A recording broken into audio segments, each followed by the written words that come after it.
Agora deu certo, tá aparecendo. Mais alguém? Tu botou as meninas? Só nós. Tem mais alguém? Só nós Eu mesmo. acho que as meninas estão aí também. Quem? E a Ingrid A Ingrid? e a Jana. Mas a Ingrid não entrou, não. Não?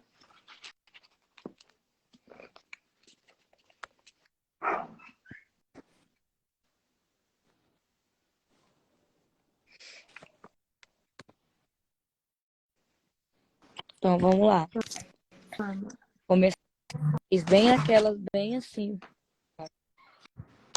A salvação e o relacionamento santo. Capítulo 22. Introdução. Tem piedade É de o ti mesmo, capítulo portanto... 23. Ontem a gente leu Ah, o a gente já 22. esqueci. Ontem a gente Pneu leu A da o salvação... 23. madrugada. Sim, agora é Tá. a guerra contra ti mesmo. Ah, sim. Tá certo.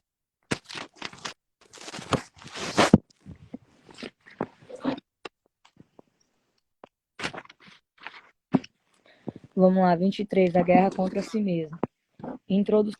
Tu não vês que o oposto da fragilidade e da fraqueza é a imprecabilidade? A inocência é força e nada mais é forte. Os que não têm pecado não podem ter medo, pois qualquer tipo de pecado é fraqueza. O espetáculo da força que o ataque quer usar para encobrir a fragilidade não a esconde, pois como se poderia ocultar o irreal? Ninguém que tenha um inimigo é forte, ninguém é capaz de atacar, a não ser que pensem que tem um inimigo. A crença em inimigos é, portanto, a crença na fraqueza. E o que é fraco não é a vontade de Deus. Sendo oposto a ela, é inimigo de Deus. E Deus é temido como uma vergonha que se opõe. Como de fato vem a ser estranha essa guerra contra ti mesmo, não poderá deixar de crer que todas as coisas que usas para o pecado podem referir e vir a ser o seu inimigo. E lutarás contra ele e tentarás enfraquecê-lo devido a isso, e pensarás que tivesse êxito e atacará de novo. É tão certo que terá medo daquilo que atacares, como é certo que amarás o que perceberes sem pecado. Caminhares como é certo que amarás o que perceberes sem pecado. Caminhe em paz aquele que viaja impecavelmente pela estrada que o amor lhe mostra, pois lá o amor caminha com ele, protegendo-o do medo, e ele só verá aqueles que não têm pecados que não podem atacar. Caminhe em glória com a cabeça erguida e não temas mal algum. Os inocentes estão a salvo, porque o compartilham sua própria inocência. Nada do que vem é danoso, pois a sua consciência da verba libera todas as coisas da ilusão do dano. E o que parecia estar causando dano, agora está brilhando em inocência, liberado do pecado e do medo e alegremente devolvido ao amor. Eles compartilham a forma do amor porque olharam para a inocência. E todo erra desapareceu porque eles não ouviram. Aquele que olha procurando a glória achará lá onde ela está, onde poderia estar senão nos inocentes.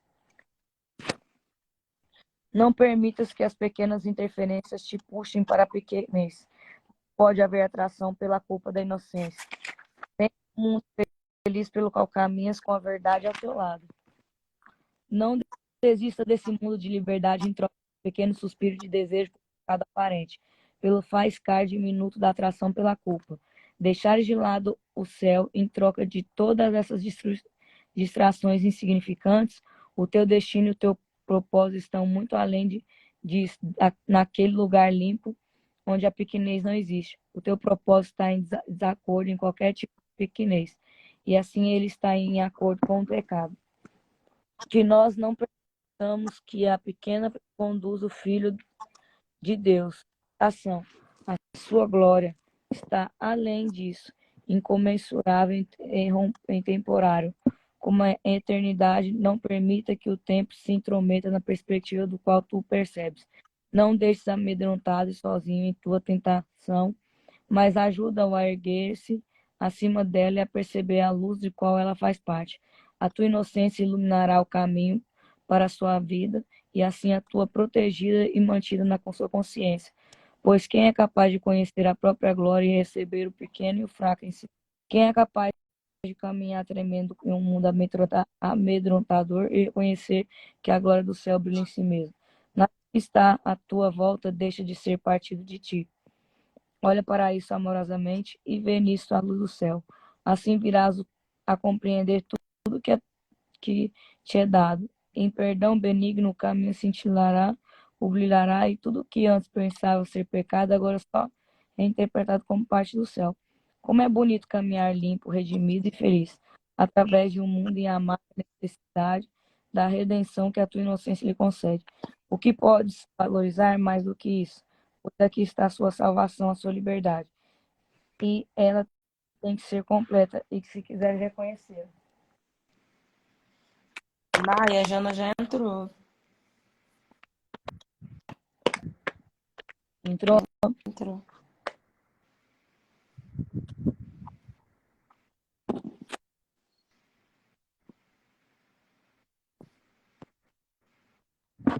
As crenças irreconciliáveis. A memória de Deus vem à mente quieta, ela não pode vir onde há conflito, pois uma mente em guerra contra si mesma não se lembra da gentileza eterna. Os meios da guerra não são os meios da paz, e o que as pessoas voltadas para a guerra querem lembrar não é amor. A guerra é impossível a não ser que a crença não vitória seja valorizada. O conflito dentro de ti necessariamente implica o fato de que acreditas que o ego tem o poder de ser vitorioso, porque outra razão te identificarias com ele. Com certeza reconhece que o ego está em guerra com Deus. É certo que ele não tem nenhum inimigo, entretanto, igualmente certo é a sua crença fixa, segundo a qual ele tem um inimigo que não pode deixar de dominar o que terá sucesso. Não reconhece que uma guerra contra ti mesmo seria uma guerra contra Deus? Ou é concebível a vitória? E se fosse, seria essa uma única vitória que tu quererias? A morte de Deus, se fosse possível, seria a vitória, seria tua morte. Isso é uma vitória. O ego sempre marcha para a derrota, porque pensa que o triunfo sobre ti é impossível. É possível. E Deus pensa de outro modo. Isso não é guerra, apenas uma crença louca segundo a qual a vontade de Deus pode ser atacada e derrotada. Tu podes a qualquer tu podes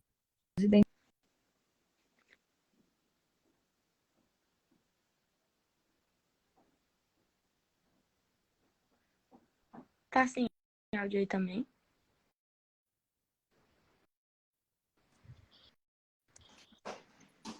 Aqui tá sem áudio. Maiara, tá ouvindo a gente?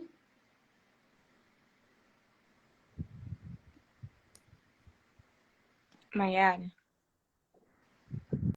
Deixa eu nem perceber que eu tô sem som. Maiara, você tá sem som?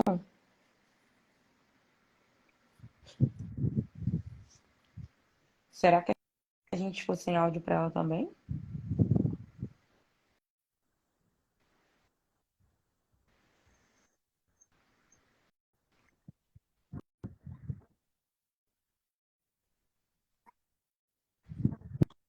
ficantes quanto mais o ego não se une a nada, não sendo nada.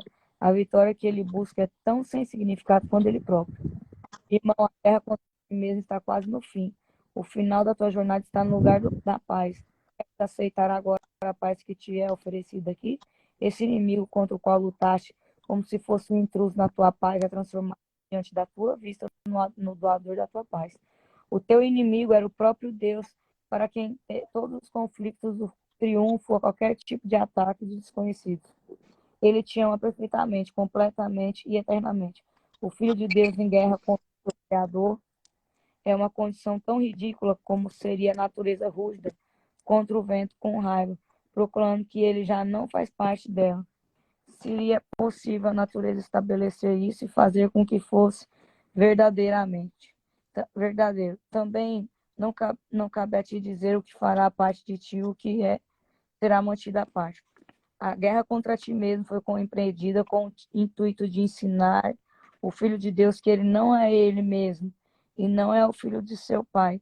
Para isso, a memória de seu pai tem que ser esquecida. Ela é esquecida na vida do corpo, e se pensas que és um corpo, acreditarás que esqueceste. No entanto, a verdade nunca pode ser esquecida, pois ela mesma, e tu não te esquecestes do que és. Apenas uma estranha ilusão de ti mesmo, um desejo de triunfar sobre o que tu és, não se lembra. A guerra contra ti mesmo não é senão a batalha de duas ilusões, lutando para fazer com que sejam diferentes uma das outras, acreditando que aquela que vencer será verdadeira. Não há nenhum conflito entre elas e a verdade. Elas também não são diferentes uma da outra, ambas não são verdadeiras. E assim não importa a forma que tomam. O que as fez é insano e elas permanecem sendo parte do que as fez. A loucura não contém nenhuma ameaça à realidade e não tem nenhuma influência sobre ela. A ilusão não pode triunfar sobre a verdadeira e nem pode ameaçá-la de forma alguma. E a realidade que nego não é a parte. O que tu lembras é uma parte de ti, pois não sabe, não pode deixar de ser como Deus te criou. A verdade não luta contra ilusões, nem ilusões lutam contra a verdade. Ilusões apenas batalham consigo mesmas. Sendo fragmentadas, elas fragmentam. Mas a verdade é indivisível e está muito além do pequeno alcance que possam ter. Tu lembraste-ás do que conheces quando tiveres aprendido que pode batalhar com outra. Entretanto, a guerra de duas ilusões é um estado no qual nada ocorre. Não há nenhum vencedor e não há nenhuma vitória, e a verdadeira permanece radiante, a parte do conflito intocada e quieta na paz de Deus. O conflito tem que se dar entre duas forças. Ela não pode existir entre um poder e o nada. Não há nada que possas atacar que não seja parte de ti. E por atacares fases das duas ilusões e respeito de ti mesmo que um conflito com a outra. Isso ocorre sempre que olhas para qualquer coisa que Deus criou com qualquer coisa que não seja amor. O conflito é amedrontador, porque é o nascimento do medo. Entretanto, o que nasce no nada não pode vencer a realidade através de uma batalha, porque irias preencher o teu mundo com conflito interior mesmo.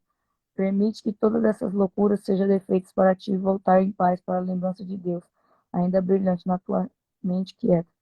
Vê como o conflito de ilusões desaparece quando é trazido à verdade, pois ele só parece ser real quando é visto como uma guerra entre verdades conflitantes e verdade será a mais verdadeira.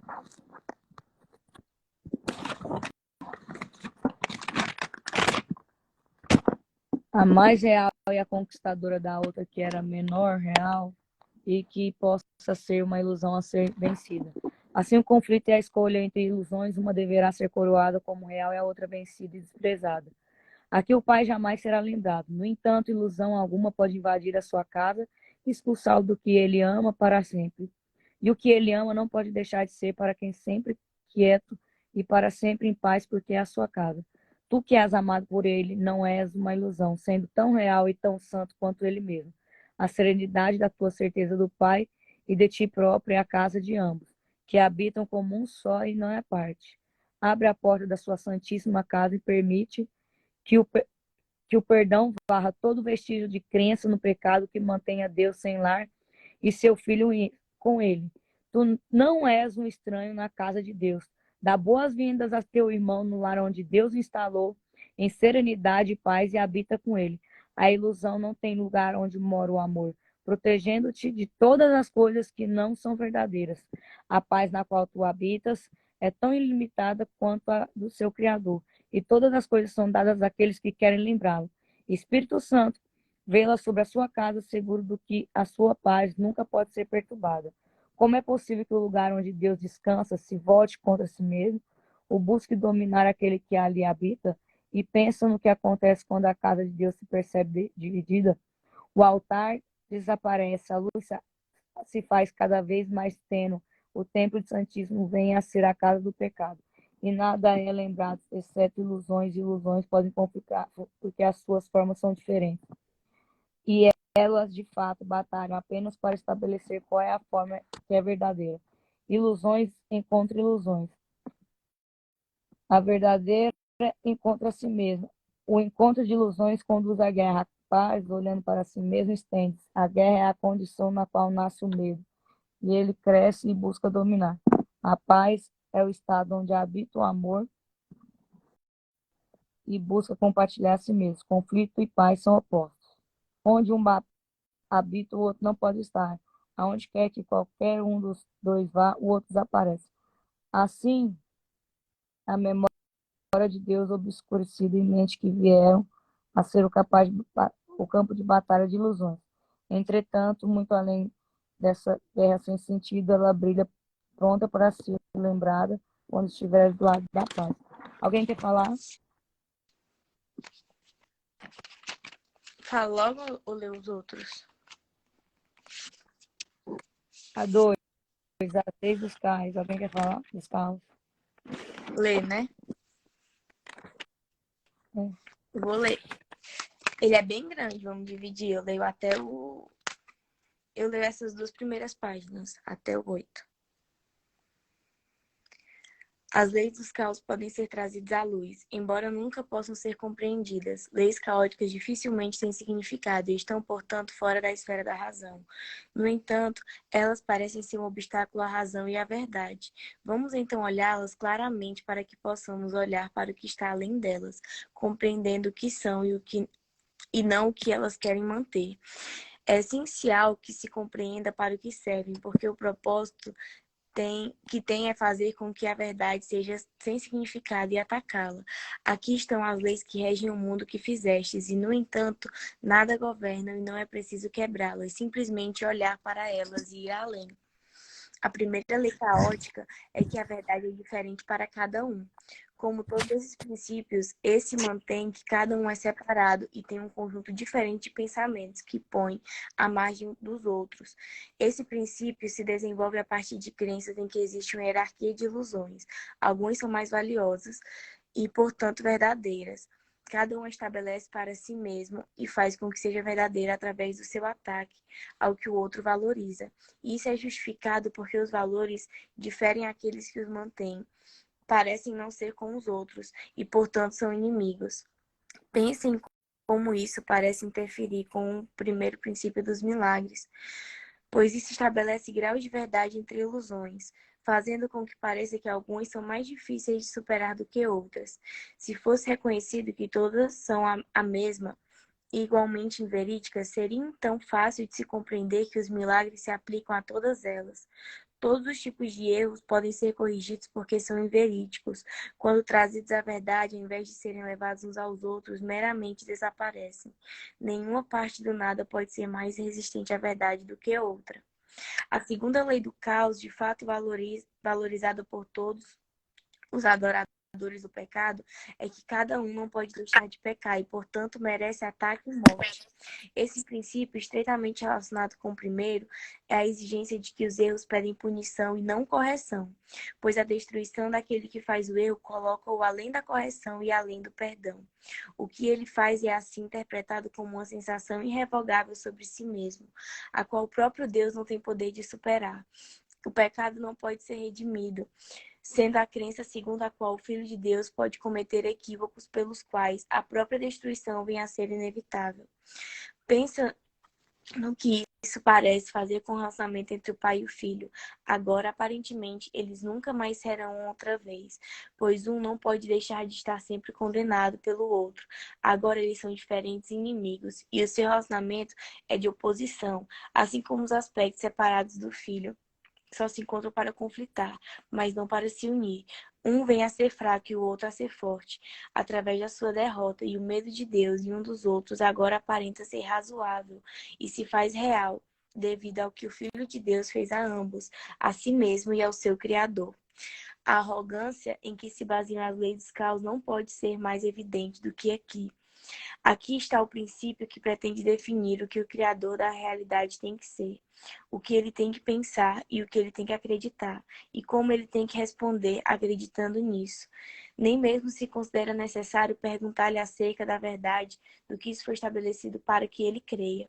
Seu filho pode dizer-lhe isso, e ele não tem senão a escolha de aceitar a sua palavra ou estar equivocado. Isso conduz diretamente à terceira crença absurda, que pode parecer com que o caos seja eterno. Pois se Deus não pode estar equivocado, ele tem que aceitar a crença do seu filho acerca do que ele é e odiá-lo por isso.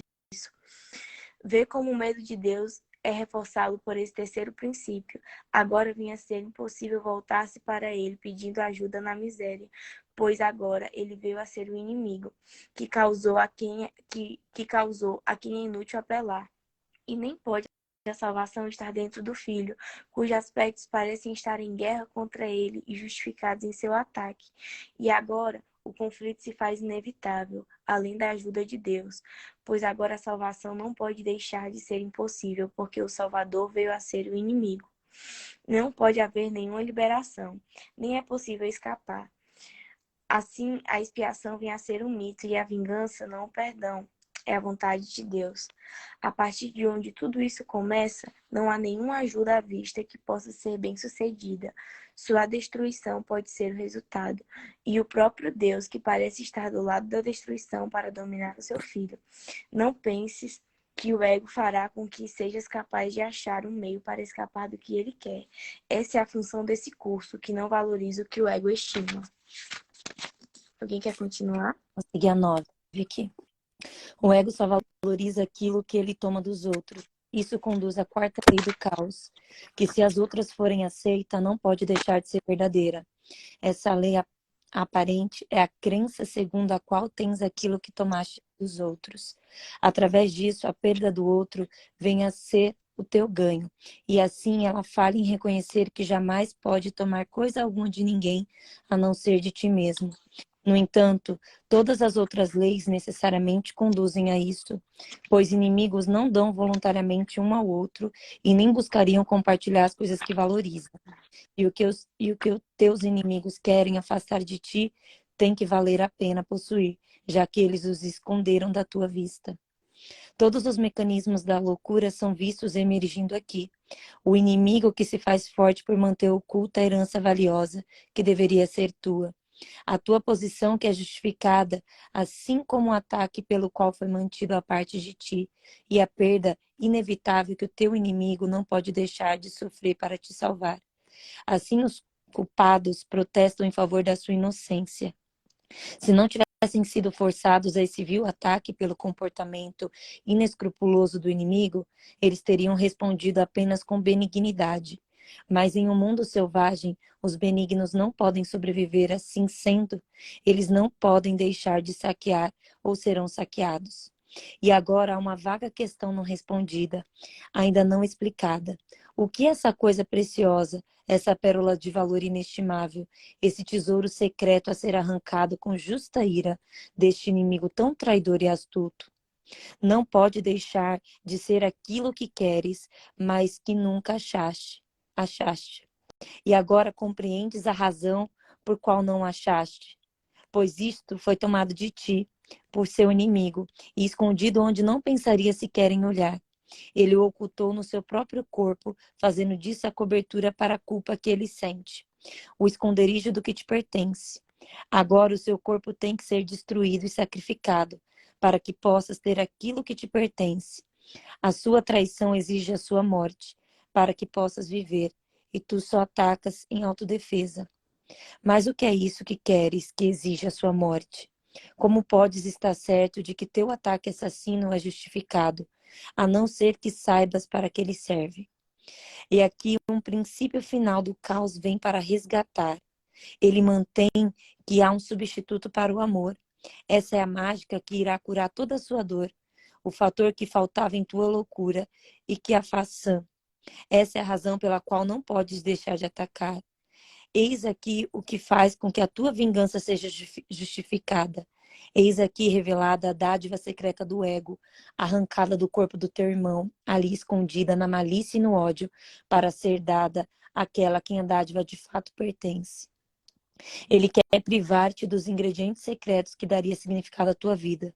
O substituto para o amor nascido da tua inimizade para com o teu irmão tem que ser a salvação. Não há nenhum substituto para ele e existe apenas um. E todos os teus relacionamentos não têm senão o propósito de se apoderar dele e fazer com que ele seja teu. A tua posse se faz completa e nunca o teu irmão deixará de atacar-te em função do que tu lhe roubaste. Nem Deus porá fim à sua vingança contra ambos, pois na sua loucura ele não pode deixar de ter esse substituto para o amor e matar a ambos. Tu que acreditas que caminhas na sanidade, com os pés em terra sólida e através de um mundo no qual é possível achar um significado, considera isto. Essas são as leis nas quais a tua sanidade parece se basear. Esses são os princípios que fazem com que a terra sob os teus pés pareça sólida. E é aqui que procura um significado. Essas são as leis que fizeste para a tua salvação. Elas mantêm no lugar o substituto para o céu que tu preferes. Esse é o seu propósito. Foram feitas para isso. Não faz sentido questionar o que significam. Isso é evidente. Os meios da loucura têm que ser insanos. Estás igualmente certo de que reconheces que a meta é a loucura? Ninguém quer a loucura e ninguém fica pegado à própria loucura. Se vê que isso que ela é. O que protege a loucura é a crença em que ela seja verdadeira. E essa é a função da insanidade, tomar o lugar da verdade. Ela tem que ser vista como a verdade para que se acredite nela. E se ela é a verdade, não necessariamente o oposto que era a verdade. Agora não pode deixar de ser loucura. Tal reversão completamente ao contrário. Você tá. Eu estou na página 525, no parágrafo 14. É aqui mesmo. Tá. Ela tem que ser vista como a verdade para que se acredite nela. E se ela é a verdade, então necessariamente o seu oposto, que antes era verdade, agora não pode deixar de ser loucura. Tal reversão, completamente ao contrário, onde a loucura é sanidade, as ilusões são verdadeiras, o ataque é benignidade, o ódio é amor e o assassinato é bênção. A meta a quem serve as leis do caos. Esses são os meios pelas quais as leis de Deus aparentam estar revertidas. Aqui as leis do pecado parecem manter o amor cativo e deixar com que o pecado se vá em liberdade. Essas não parecem ser as metas do caos, pois através da grande reversão, elas aparentam ser as leis da ordem. Como poderia não ser assim? O caos é a ausência de leis e não tem leis. Para que se acredite nele, suas aparentes leis têm que ser percebidas como reais. Sua meta de loucura tem que ser vista como sanidade, e o medo, com lábios cinzentos e olhos que não veem, cego e terrível ao ser contemplado, é erguido ao trono do amor, seu conquistador moribundo, seu substituto, o salvador da salvação. Como as leis do medo fazem a morte parecer bela, dá graças ao herói no trono do amor, que salvou o Filho de Deus para o medo e para a morte. Entretanto, como é possível que se possa acreditar em semelhantes leis? Existe um estranho instrumento que possibilita isso. Ele nem sequer deixa de ser familiar. Nós já vimos como ele parece funcionar muitas vezes. Na verdade, ele não funciona. Entretanto, nos sonhos, onde só as sombras desempenham papéis principais, ele parece muito poderoso. Nenhuma lei do caos poderia compelir a crença, a não ser através da ênfase na forma e da desconsideração do conteúdo. Ninguém que pense que qualquer uma dessas leis é verdadeira, vê o que ela diz. Algumas das formas que tomam parecem ter significado, e isso é tudo. Como é possível que algumas formas de assassinato não signifiquem a morte? É possível que um ataque sob qualquer forma seja amor? Que forma de condenação é uma bênção? Quem pode fazer com que o próprio Salvador seja impotente e achar a salvação? Não permitas que a forma do ataque a ele te engane. Não podes buscar danificá-lo e ser salvo. Quem pode achar segurança contra o ataque, voltando-se contra si mesmo? Como pode ter importância a forma com que essa loucura tome? É um julgamento que derrota a si mesmo, condenando o que diz que quer salvar. Não te enganes quando a loucura toma uma forma que pensa ser bela. Aquilo que te tensiona a tua destruição não é o teu amigo. Afirmarias e pensarias que é verdade, que não acreditam nessas leis, sem sentido, e nem ages de acordo com elas. E quando olhas para o que elas dizem, não se pode acreditar nelas. Irmão, tu acredita nelas, pois que de outra maneira poderias perceber a forma que tomam com um conteúdo como esse? É possível que quaisquer dessas formas se mantenham? No entanto, acreditas nelas pela forma que tomam e não reconhecem o conteúdo. Ele nunca muda. Podes pintar lábios cor-de-rosa em um esqueleto, vesti-lo com o que é belo, agradá-lo e mimá-lo e fazê-lo viver? E podes ficar contente com a ilusão de que estejas vivendo? Não há vida fora do céu, onde Deus criou a vida. Lá tem que estar. Em qualquer estado, a parte do céu, a vida é uma ilusão. Na melhor das hipóteses, parece vida. Na pior, parece morte. No entanto, os dois julgamentos sobre o que não é vida são iguais, na sua falta de acuidade e de significado. A vida fora do céu é impossível, e o que não está no céu não está em lugar nenhum. Fora do céu existe apenas o conflito de ilusões, sem sentido impossível, além de toda a razão, mas apesar disso, percebido como uma eterna barreira para o céu. Ilusões não são senão formas, seu conteúdo nunca é verdadeiro. As leis do caos governam todas as ilusões. As suas formas conflitam, fazendo com que pareça bastante possível valorizar alguma, algumas acima de outras. Entretanto, cada uma delas se baseia com tanta certeza quanto as outras, na crença segundo a qual as leis do caos são as leis da ordem. Cada uma sustenta essas leis de forma completa, oferecendo um testemunho certo de que essas leis são verdadeiras. As formas aparentemente mais gentis do ataque não são menos certas no seu testemunho ou nos seus resultados. É certo que as ilusões trarão medo devido às crenças que nela estão implicadas, não devido à sua forma, e a falta de fé no amor, sob qualquer forma, testemunha a realidade do caos. Da crença no pecado, necessariamente decorre a fé no caos. Como é uma decorrência, parece ser uma conclusão lógica, um passo válido num pensamento ordenado. Os passos para o caos decorrem de forma ordenada do seu ponto de partida.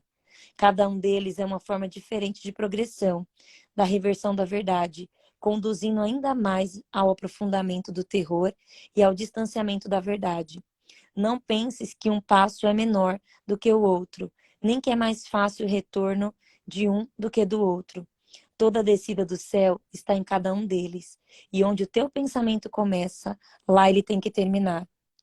Irmão, não des nenhum passo para a descida ao inferno, pois tendo dado um, não reconhecerá o resto pelo que eles são, e eles seguirão.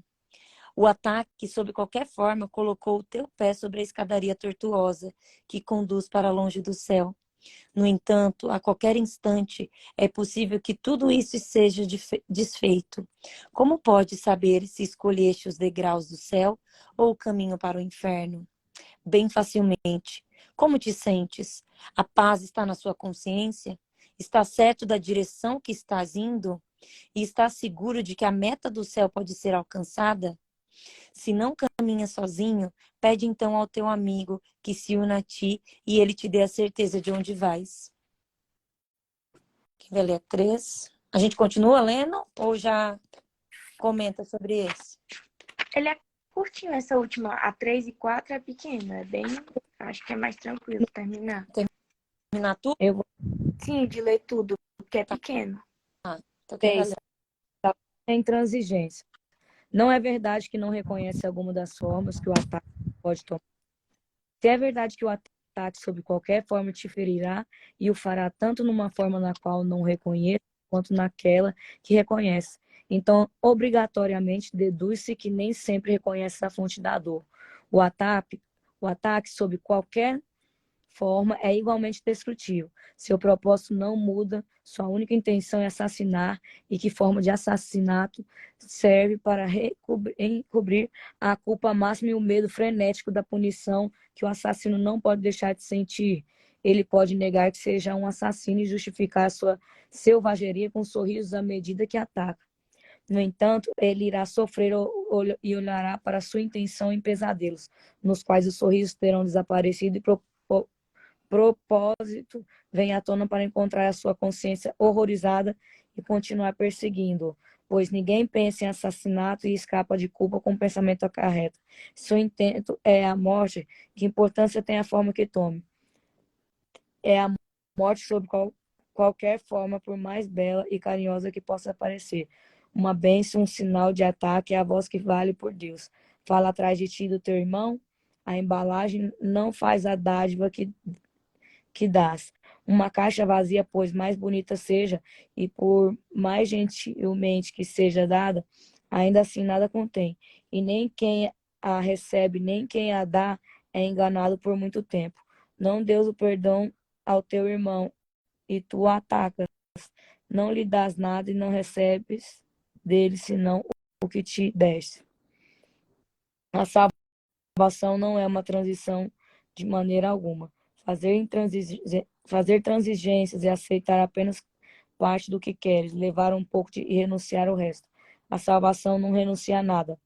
Ela é completa para todos. Permite que a ideia de transição apenas entre em ti, e a consciência do propósito da salvação se perde porque não é reconhecida.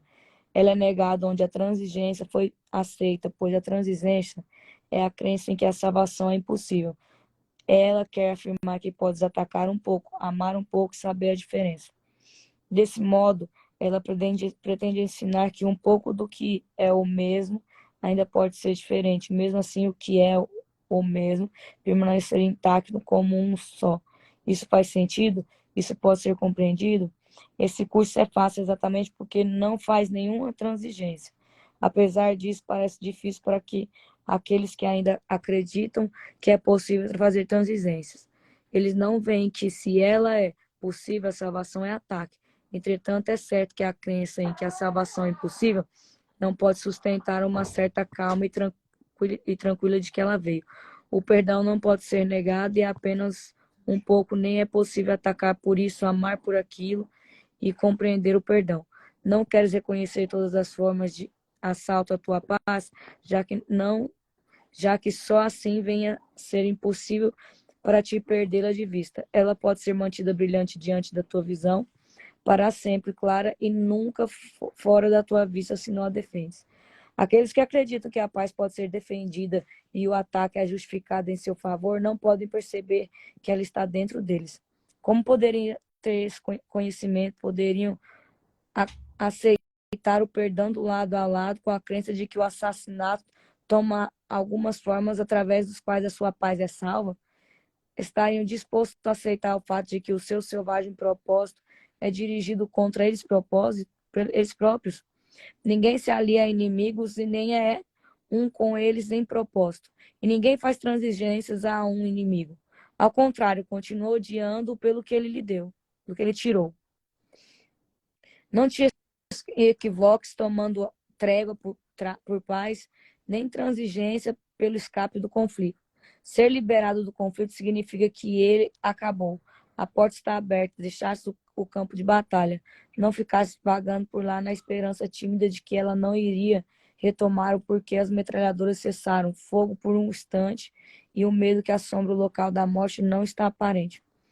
Não há segurança em um campo de batalha. Podes olhar de cima para ele em segurança e não pode ser tocado, mas dentro dele não podes achar segurança alguma. Nenhuma árvore que ainda se mantenha de pé te abrigará. Nenhuma ilusão de proteção se mantém contra a fé. No assassino, aqui o corpo se mantém dividido entre o desejo natural de se comunicar e a intenção natural de assassinar e morrer. Pensas que a forma que o assassinato possa tomar é capaz de oferecer segurança? É possível que a culpa esteja ausente de um campo de batalha. Quem segue? Quer ir, Ingrid? Eu posso ler. Acima do campo de batalha. Que não permaneças em conflito, pois não há guerra sem ataque. O medo de Deus é o medo da vida, e não da morte. Entretanto, ele permanece sendo o único lugar de segurança. Nele não há ataque, nenhuma forma de ilusão anda à espreita do céu. O céu é totalmente verdadeiro. Nenhuma diferença entra nele. E aquilo que é totalmente o mesmo não pode conflitar. Não te é pedido que lutes contra o teu desejo de assassinar, mas é pedido a ti que reconheças que as formas que ele toma escondem a mesma intenção. E é dito que tens medo e não da forma. O que não é amor é assassinato. O que não é amoroso não pode deixar de ser um ataque. Cada ilusão é um assalto à verdade. E cada uma violenta a ideia de amor, porque parece ser igualmente verdadeira. O que pode ser igual à verdade e ao mesmo tempo diferente. Assassinato e amor são incompatíveis. No entanto, se ambos são verdadeiros, então ambos não podem deixar de ser o mesmo e indistinguíveis um do outro. Assim eles serão para aqueles que veem o Filho de Deus como um corpo, pois não é o corpo que é como Criador do Filho. E o que é sem vida não pode ser o filho da vida. Como pode um corpo estender-se para conter o universo? É possível ele criar e ser o que ele cria? E pode ele oferecer às suas criações tudo o que ele é e nunca sofrer perda? Deus não compartilha sua função com o corpo. Ele deu a função de criar a seu filho porque ela é a sua própria. Não é pecado acreditar que a função do filho é o assassinato, mas é insanidade. O que só um minutinho. O que é o mesmo não pode ter nenhuma função diferente. A criação é o meio para a extensão de Deus e o seu não pode deixar de ser do seu filho também. Ou o pai e o filho são assassinos, ou nenhum dos dois o é. A vida não faz a morte, criando como a si mesma. A bela luz do teu relacionamento é como o amor de Deus. Ela não pode ainda assumir a função santa que Deus deu ao seu filho, pois o teu perdão em relação ao teu irmão ainda não é completo, e assim não pode ser estendido a toda a criação. Cada forma de assassinato e de ataque que ainda te atraia e que não reconheças pelo que é, limita a cura e os milagres que tens o poder de estender a todos. Entretanto, o Espírito Santo compreende como aumentar as tuas pequenas dádivas e fazer com que sejam poderosas. Ele compreende também se como é o teu relacionamento se ergue acima do campo de batalha, mas não mais dentro dele. Esta é a tua parte, reconhecer que qualquer forma de assassinato não é a tua vontade, pois ver o campo de batalha é agora o teu propósito. Que sejas erguido e de um ponto mais alto olhe para ele lá embaixo. De lá a tua perspectiva será bastante diferente. Aqui, no meio do campo de batalha, ele de fato parece real. Aqui escolheste ser parte dele. Aqui o assassinato é a tua escolha. Entretanto, do alto, a escolha são os milagres em vez do assassinato. E a perspectiva que vem desta escolha te mostra que a batalha não é real, que é fácil escapar. Os corpos podem batalhar, mas o choque de formas é sem significado. E acaba quando reconheces que nunca teve início. Como pode uma batalha ser percebida como se não fosse nada quando te engajas nela? Como pode a verdade dos milagres ser reconhecida se o assassinato é a tua escolha? Quando a tentação de atacar surge para fazer com que a tua mente se torne escura e assassina, lembra-te de que podes ver a batalha do alto, mesmo em formas que não reconheças os sinais que tu conheces. Há uma punhalada de dor, uma pontada de culpa e, acima de tudo, a perda da paz. Isso conheces bem. Quando essas coisas ocorrem, não deixes o teu ponto no alto. Mais rapidamente, escolhe o milagre ao invés do assassinato. E o próprio Deus e todas as luzes do céu gentilmente irão inclinar-se para ti, sustentando-te no alto, pois escolhestes permanecer onde Ele quer que estejas. E nenhuma ilusão pode atacar a paz de Deus junto com seu Filho. Não vejas ninguém a partir do campo de batalha, pois lá olharás para ele e partirá do nada. Não tens um ponto de referência a partir do qual olhar, de onde possas dar significado ao que vês, pois somente os corpos poderiam atacar e assassinar. E se esse é o teu propósito, então não podes deixar de ser um com eles. Só um propósito unifica, e aqueles que compartilham um só propósito têm a mente una. O corpo não tem propósito em si mesmo e não pode deixar de ser solitário. De baixo, ele não pode ser separado. De cima, os limites que ele impõe aos que se encontram na batalha desaparecem e não são percebidos. O corpo está entre o pai e o filho, que ele criou como seu filho, porque não tem propósito. Porque o que é dado àqueles que compartilham o propósito de seu pai tem conhecimento de que é o seu próprio. Não lhes falta nada, qualquer espécie de pesar é inconcebível. Só a luz que ama está na sua consciência, e só o amor brilha sobre eles para sempre. O amor é o seu passado, seu presente e seu futuro. Sempre o mesmo, eternamente, completo e totalmente compartilhado. Eles têm o conhecimento de que é impossível que a sua felicidade possa jamais sofrer qualquer tipo de mudança. Talvez penses que o campo de batalha possa te oferecer alguma coisa que possas ganhar. É possível que isso seja algo que te ofereça uma calma perfeita e um senso de amor tão profundo e tão quieto que nenhum toque de dúvida pode jamais manchar a tua certeza, e isso durará para sempre. Aquele que tem a força de Deus em sua consciência nunca poderiam pensar em batalha. O que poderiam eles ganhar se não a perder a sua perfeição? Pois todas as coisas pelas quais se luta no campo de batalha são do corpo. Aquele que parece oferecer ou possuir. Ninguém que tenha o conhecimento de que tudo tem poderia buscar a limitação ou valorizar os oferecimentos do corpo.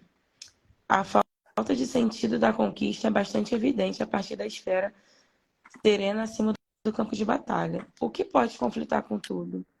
E o que há lá que ofereça menos e possa ainda assim ser mais querido?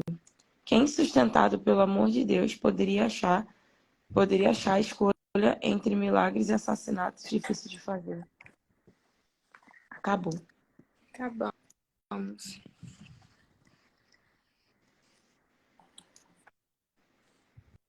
Maera dormiu?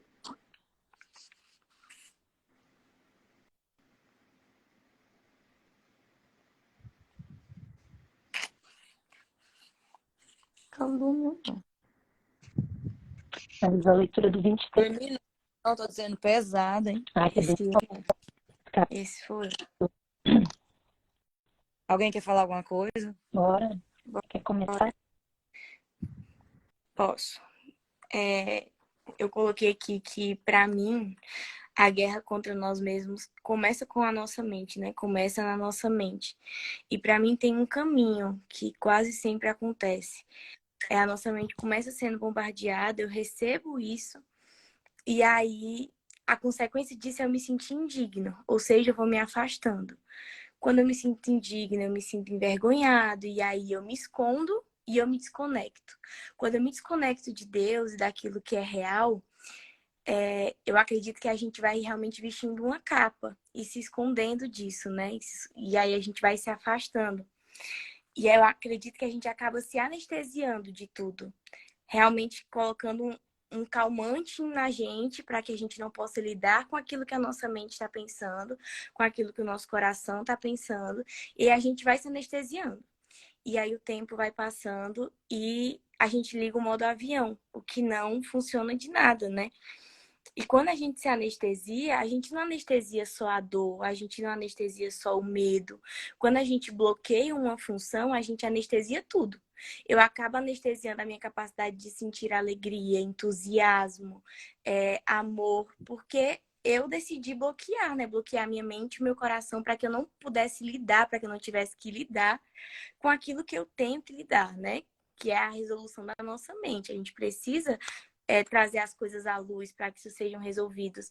E aí a vida acaba se tornando um lugar penoso. A gente sente como se a gente só sobrevivesse, não florescesse. Porque eu bloqueei a minha mente, porque eu bloqueei o meu coração e eu não trouxe uma resolução para isso. E isso muda quando eu tomo a decisão de fazer algo diferente. Eu achei muito interessante quando ele fala que a inocência é força e nada é mais forte. Porque eu preciso tomar esse lugar de consciência na minha mente ele fala aqui que Deus é o mesmo, no nosso passado, presente e futuro. Se eu tenho a consciência que Deus cuidou do meu passado, que Deus cuida do meu presente e que Deus cuidará do meu futuro, eu encontro um lugar de descanso. E aí eu deposito em Deus tudo aquilo que precisa ser restaurado dentro da minha mente, do meu coração. Isso é um exercício diário que a gente faz todos os dias. Isso vai sendo transformado dentro da gente, né? Ele vai falar que essa é a tua vontade, reconhecer que qualquer forma de assassinato não é a tua vontade. Não ver o campo de batalha é agora o teu propósito.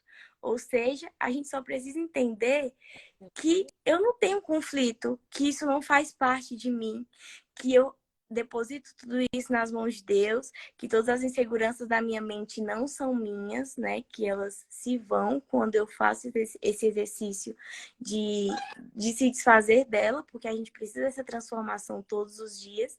A gente recebe e a gente dá, porque nós recebemos essa paz já e essa transformação. Eu acredito nisso. É isso que eu anotei. Um resumão do resumão. Lindo. E você, Jana? Esse capítulo, na realidade, a gente está no momento do livro, do curso, né, que a gente estava num momento muito forte, que a gente já esteve em comunidade e agora estreitou para o nosso eu, né, psíquico pessoal.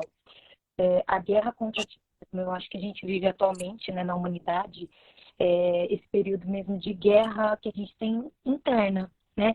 O nosso maior problema termina sendo fonte da nossa própria criação, né? A verdade, ela está em fortalecer o que buscamos no mundo, né? Eu até fiz umas anotações aqui, que a única pessoa que realmente pode nos atingir somos nós mesmos, né? Quando travamos uma guerra conosco, consequentemente, travamos uma guerra com Deus, porque Ele está dentro de nós, né? Então, a gente precisa de uma vez por todas entender que o caminho e a visão que eu preciso seguir é uma só. Eu não posso ter dois caminhos. Onde a gente fala bastante sobre o período da bifurcação, né? Da direção que eu preciso escolher. Os conflitos que criamos são ilusões do que de fato não queremos e não precisamos disso em nossas vidas. Não podemos acreditar que Deus, o mesmo Deus que nos traz paz, amor, cura, perdão, é o Deus que nos machucaria, né?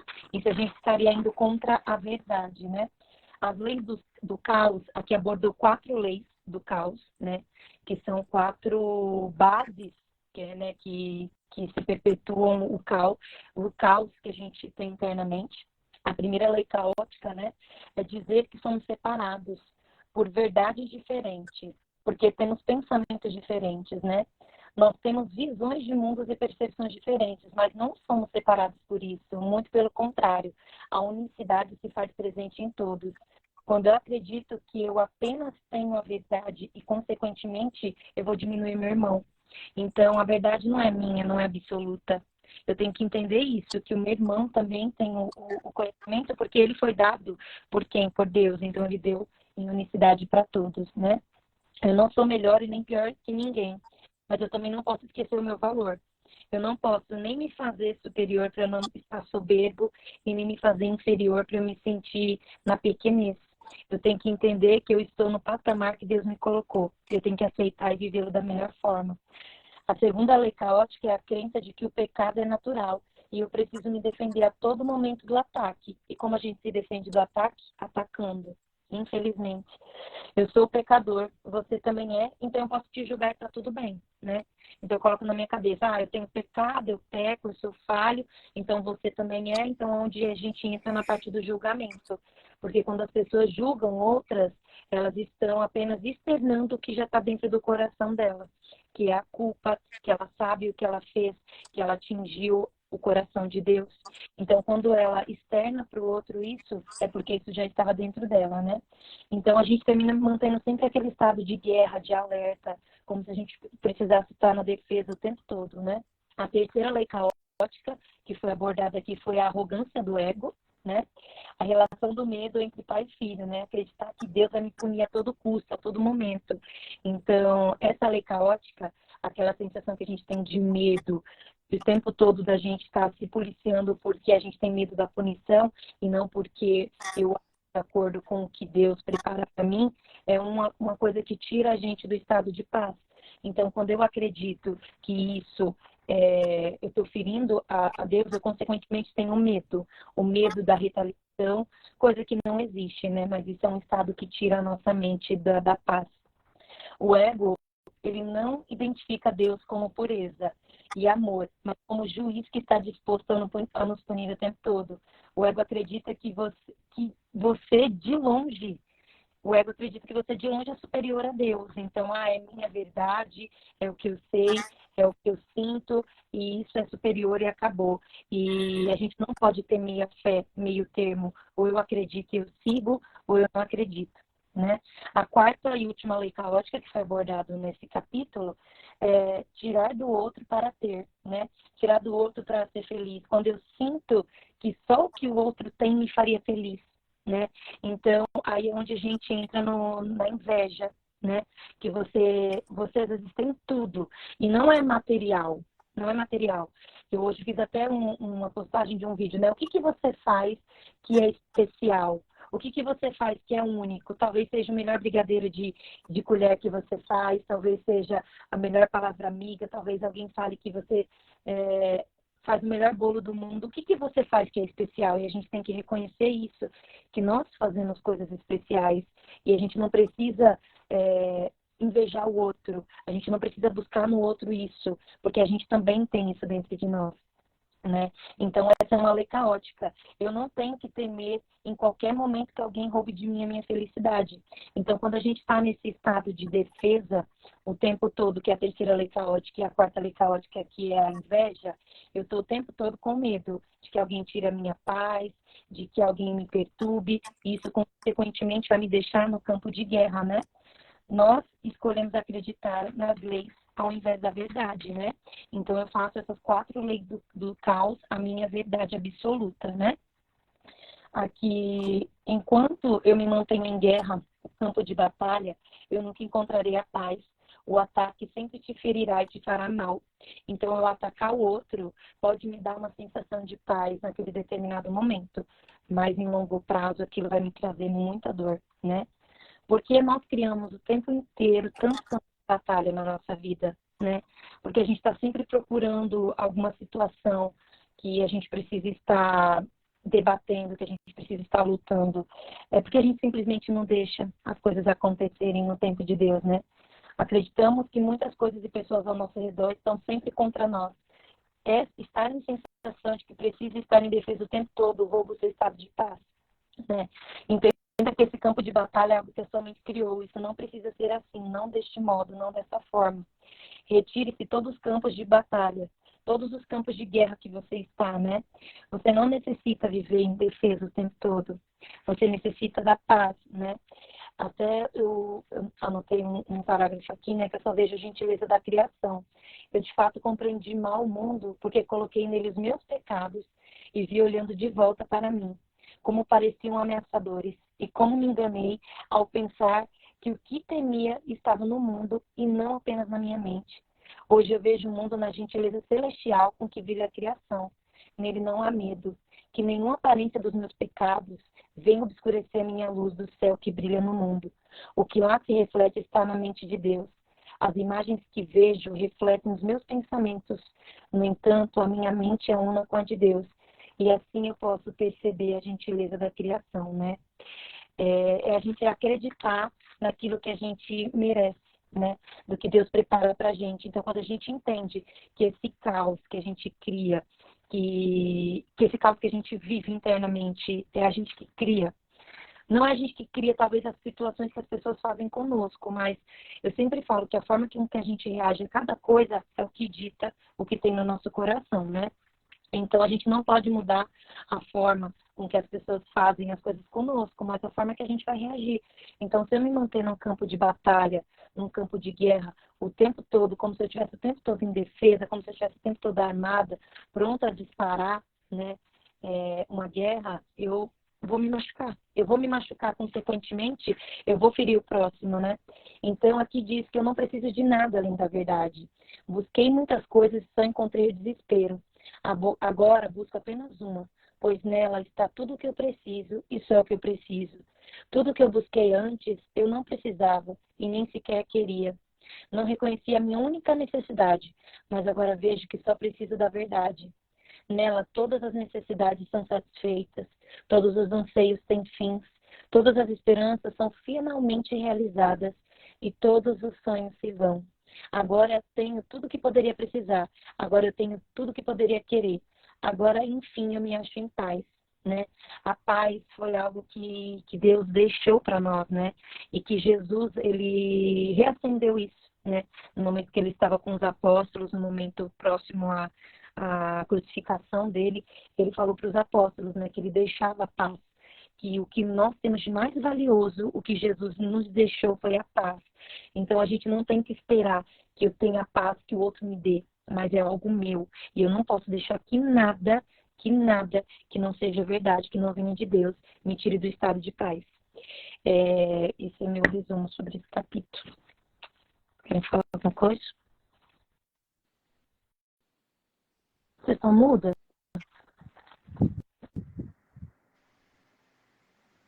Vocês estão me ouvindo? Já foi. Eu tinha tapado, desculpa. Terminou agora o capítulo 23. Quer continuar a leitura? Quer parar por hoje? Vou parar por hoje. Tá certo. Então, o próximo vai ser a meta do no capítulo 24. Faltam quantos ainda? Tem até o 30, Agora 8. 8 bem capítulos? pouquinho. Vai dar certo, amanhã a gente faz Tem mais. bem Vai dar pouquinho. Eu acho que se a gente seguir aqui, uma semaninha a gente termina.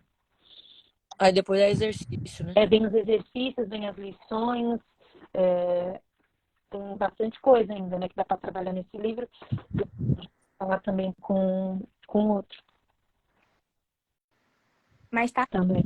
perto já. A gente já chegou mais da metade. Estamos no final. Já é uma vitória. Vamos terminar. Vai dar certo.